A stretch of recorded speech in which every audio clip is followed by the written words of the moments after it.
Kronologi penemuan jasad Aris Munadi, seorang pengacara yang hilang sejak 3 pekan lalu terungkap.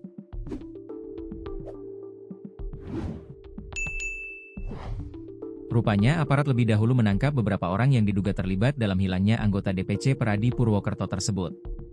Dari penangkapan itu baru terungkap jasad Aris Munadi yang ternyata sudah dikubur di hutan. Anggota DPC Peradi Purwokerto tersebut ditemukan tewas terkubur di kawasan hutan Desa Kubang Kangkung, Kecamatan Kaunganten, Kabupaten Cilacap, Kamis, 11 Desember 2025, dini hari. Kabar duka ini menggemparkan komunitas advokat di Banyumas dan Cilacap. Ketua DPC Peradi Purwokerto, Happy Sunaryanto, SH, MH membenarkan informasi penemuan jasad tersebut setelah menerima laporan resmi dari tim Resmo Polresta Banyumas pada pukul 1 waktu Indonesia Barat. Aris Munadi dilaporkan hilang sejak Jumat, 21 November 2025, setelah pamit meninggalkan rumah sekitar pukul 8.30 WIB untuk menangani sebuah perkara di Jeruk Legi, Cilacap. Ia bepergian menggunakan mobil Toyota Calya hitam berplat R1927 RF.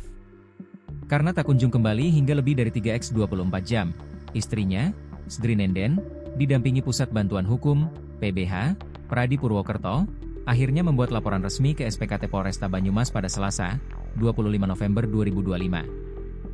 Peradi Purwokerto kemudian membentuk tim pencari fakta membantu mengumpulkan informasi dan menyerahkannya kepada kepolisian.